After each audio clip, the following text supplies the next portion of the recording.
De olho, nós estamos com a doutora Juliana, que ela é especialista em nutrição e vai falar um pouquinho para a gente de como a pessoa deve proceder, agir, quais os cuidados que você deve ter com a alimentação. Doutora, tudo bem? Tudo bem. Doutora, quais são os principais cuidados com a alimentação? Primeiro, antes de tomar o cuidado com a alimentação, a pessoa precisa procurar uma equipe multidisciplinar para poder fazer exames laboratoriais, para poder ver como está a saúde interna, fazer muitas vezes uma endoscopia para poder ver a saúde do estômago e aí sim procurar um profissional nutricionista para poder estar orientando. Nós vimos hoje, doutora, uma faixa de obesidade muito alta. A que se deve isso?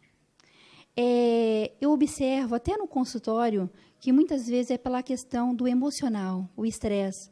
Porque o estresse, um estresse alto, ele faz com que a pessoa também libere cortisol. E isso vira um ciclo vicioso. E a pessoa começa a desencadear problemas patológicos, né? Então, a pessoa começa a ter um distúrbio emocional e começa a consumir alimentos excessivos.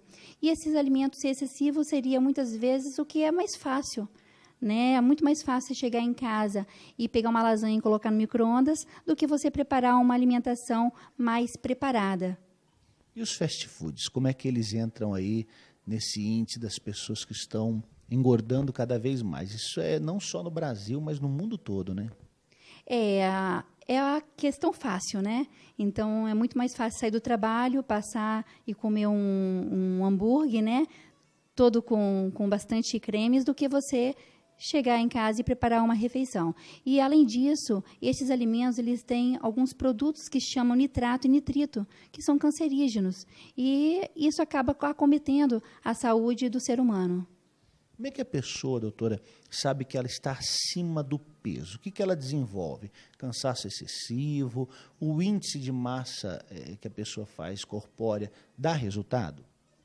O índice de massa corpórea, que é o peso dividido a altura ao quadrado, ele é um identificador superficial, mas para a pessoa realmente saber como que está a saúde, ela precisa procurar um educador físico, precisa procurar uma nutricionista para poder fazer a avaliação antropométrica completa, e esta avaliação, ela consegue identificar como está o nível de gordura subcutânea, o risco da gordura interna, que é aquela gordura visceral que entra a patologia esteatose hepática, que é a gordura no fígado, e assim também identificar qual o peso dos ossos, como que está a musculatura, para entrar com a conduta essencial que ela precisa. Quais os sintomas que a pessoa sente quando está com sobrepeso? Sonolência, cansaço, fadiga. Muitas vezes a pessoa ela sobe uma escada já está realmente com aquela respiração ofegante. Então, tudo isso é um dos primeiros sintomas. E quando a doença ela aparece, é que o caso já está mais avançado. A senhora estava me mostrando alguns aparelhos, né? Inclusive, a gente poderia até mostrar alguns deles aqui, que a senhora tem em mãos. O mais simples é a fita métrica, né? O primeiro passo é, geralmente, o homem e a mulher também, a circunferência tem que ser medida, é assim? É isso mesmo. Então, geralmente, depende muito da faixa etária da pessoa. Então, a pessoa que tem abaixo dos seus 30 anos, 40 anos, tem que estar pelo menos 80 de abdômen. O homem, geralmente, 90. Então, acima desse valor, então, o homem acima de 90 já tem um risco. E o que seria essa circunferência do abdômen? Porque as pessoas muitas vezes confundem. Eu vou medir em casa e pega muitas vezes aqui nessa região aqui da cintura, e não, é bem acima da região suprailíaca, que é esse ossinho que tem no quadril. Então, 2 dedinhos acima da região suprailíaca, você consegue medir o quê? A região do abdômen e ver o risco que a pessoa está perante a gordura interna. O outro aparelho que a senhora tem? Este aparelho aqui se chama o plicômetro científico. Ele analisa o nível da gordura subcutânea do paciente. Então, aqui no consultório, geralmente eu faço a prega de todos os pontos da gordura e aí a gente consegue identificar essa porcentagem total. Mas também tem o aparelho, que é a bioimpedância, que existe vários modelos que consegue identificar também a porcentagem total da gordura. Esse, no caso da biopedância, esse daqui que a senhora tem, né? Esse é um dos modelos. Como é que funciona isso? A pessoa segura nele, ele já mede? Como é que funciona? Aqui você precisa colocar o peso da pessoa, precisa colocar a estatura, a idade, e a pessoa segura, né? Então, eu vou mostrar aqui, ó. Então, a pessoa, ela segura bem nessa plaquinha aqui, com as duas mãos, ela estica, no caso, em pé, e com o espaçamento das pernas.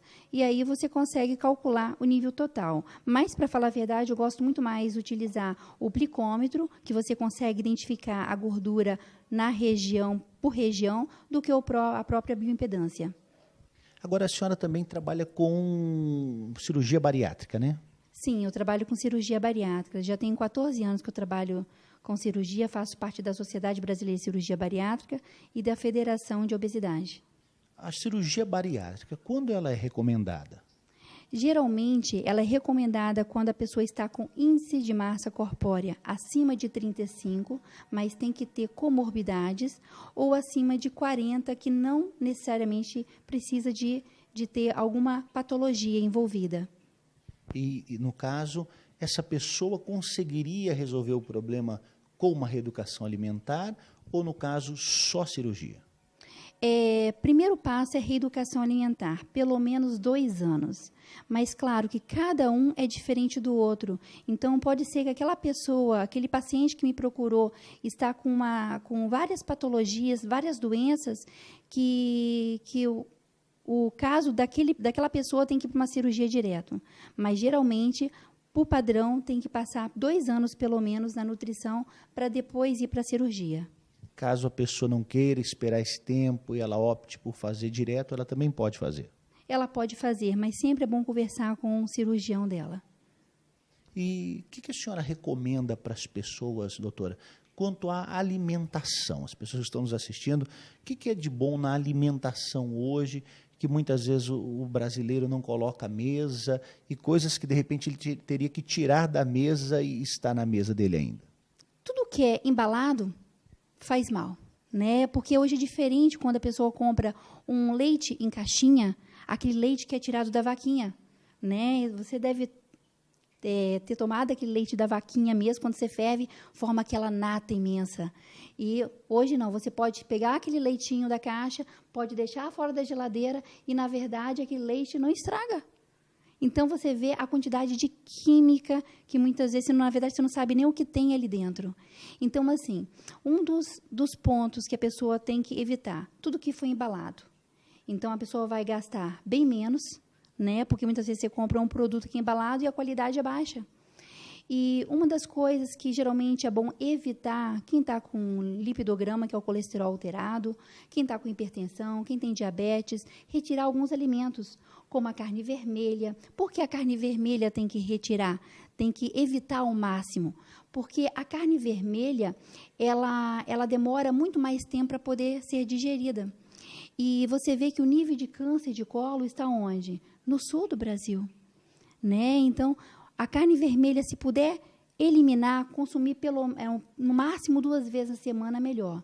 E durante a semana, mais carne branca, como peixe, como frango, como ovos. E vem aquela questão que ovos aumentam o colesterol? Não, é mito. Tá? Então, o ovo não aumenta o colesterol. Outra coisa também, que é a questão do leite, que eu havia comentado, o leite, dê preferência ao leite vegetal e não o leite animal, o leite da proteína animal. Por quê? Porque o leite, primeira questão do cálcio, é absorvido apenas 30%. O restante, você tem alimentos que têm muito mais cálcio do que o próprio leite. E, além disso, ele aumenta o processo inflamatório. Outro alimento também, que geralmente eu não indico, são os enlatados. Por que os enlatados? Pela concentração de sódio e porque aumenta o mal de Alzheimer, o risco de Alzheimer. Quer dizer, todos esses alimentos, então, é bom serem evitados ao máximo. Agora, sal, açúcar, adoçante, é bom a pessoa fazer uso ou isso também não é bom estar à mesa dela? Primeira questão do sal. Quanto menor a quantidade do sal, melhor. Nunca deixar sal na mesa. Deixou sal na mesa é aumentar o risco de hipertensão. Açúcares, hoje você tem diversos açúcares. Tem um açúcar branco, açúcar cristal, açúcar demerara, o açúcar mascavo. Qual o melhor? Aquele que não é tão processado. Então, geralmente eu indico o mascavo. Se você vai estar utilizando num bolo, prefiro o mascavo do que o açúcar branco. Claro, o açúcar mascavo ele acaba sendo um custo um pouco maior do que o branco, né? Só que você vai gastar bem menos lá na frente com medicamentos. Adoçante, para quem tem diabetes, é indicado adoçante. Quanto menos adoçante, melhor, porque é comprovado cientificamente que o adoçante ele aumenta o risco de câncer. Mas o melhor é o stevia, que é uma forma de um adoçante mais natural. Nós vemos que esses produtos, então, eles são um pouco mais caros, né? Porque tanto stevia, como o sal marinho, como o açúcar mascavo, a pessoa tem que investir na saúde, né, doutora? Tem que investir, mas muitas vezes, por exemplo, igual a questão do adoçante, você compra o adoçante, ele vai durar muito tempo. Porque você vai usar o quê? Algumas gotinhas. Não é você estar espremendo adoçante lá num café, né? Então, você vai usar apenas umas gotinhas, que vai ser o suficiente, então, na verdade, você acaba não gastando tanto. Um alimento também que eu não indico é os temperos prontos. Por quê? Porque tem glutamato monossódico. E o glutamato monossódico, além de ser um produto cancerígeno, ele ativa as papilas gustativas e aumenta o apetite.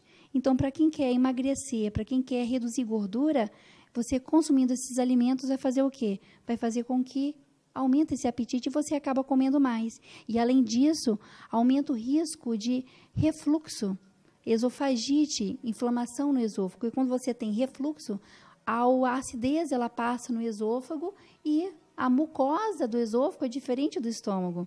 Então, acaba ocasionando uma inflamação no esôfago também. Então, temperos prontos que tem esse glutamato monossódico é bom retirar. Então, você encontra o glutamato monossódico nos temperos prontos e observe no rótulo.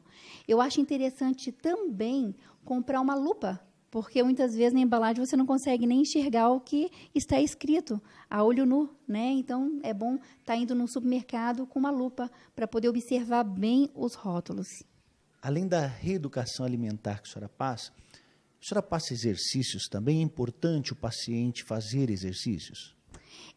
Lembrando que para a pessoa eliminar gordura, ter longevidade, a pessoa precisa associar a atividade física, a alimentação. Só que a atividade física, ela tem um resultado de 30% e a alimentação 70%. Então, pela questão da ética profissional, eu sempre oriento, mas eu indico procurar um educador físico para poder estar passando o exercício adequado para aquela pessoa.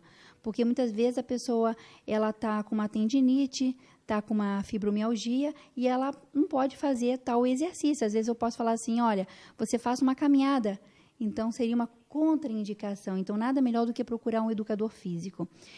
Mas, é claro, se a pessoa ela está saudável, não tem nenhuma complicação na saúde, pelo menos uma caminhada de 1 hora, 4 vezes na semana, já ajuda e muito.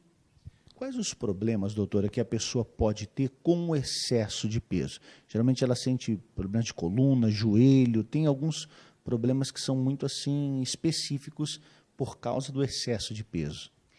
Quando a pessoa ela está com excesso de gordura, é uma carga, uma sobrecarga que afeta as articulações. Então, na verdade, imagina, né, que aquilo está tudo comprimindo os órgãos, está comprimindo e a respiração ela dificulta também. Então, e com a carga, você vai pegar o quê? Vai afetar o joelho, vai afetar o tornozelo, vai ter complicações na coluna e aí as doenças só aumentam. Doutora, a senhora nos falava de alguns alimentos que não são bons a pessoa ingerir, como o leite. Como é que ela pode preparar? A senhora tem uma dica de como a pessoa pode preparar em casa o leite para ela mesma, um leite que seja nutritivo e não dê problema à saúde?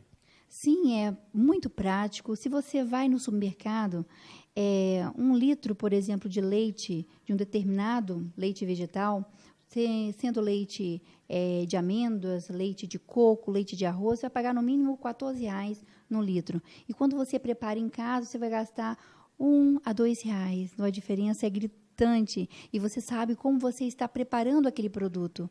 Então, para poder preparar é simples. Você vai estar utilizando 1 litro de água morna para 1 xícara do alimento. E os leites, você pode preparar o leite de arroz, o leite de aveia, o leite de inhame, o leite de amêndoas. Eu sou apaixonada pelo leite de coco e o leite de aveia. Então, eu vou explicar esses dois, mas a base é a mesma. Então, você vai pegar 1 litro de água morna e vai colocar no liquidificador. E vai pegar 1 xícara, por exemplo, de aveia em flocos, não precisa ser farinha de aveia em flocos, e coloca no liquidificador. Mexe com a colher, é importante mexer com a colher de pau, não de metal. Deixa em repouso uma média de 20 a 1 hora. Bate no liquidificador, passa na peneira e está pronto o leite. Simples, né? E aí você pode armazenar na geladeira durante 3 dias. Muito bem, estivemos aqui com a doutora Juliana falando acerca de nutrição, alimentação e dando aí várias dicas para você fazer sempre da sua alimentação uma alimentação saudável, né? Eu agradeço a participação da senhora no nosso programa, foi de grande valia para orientar as pessoas. Muito obrigado, tá?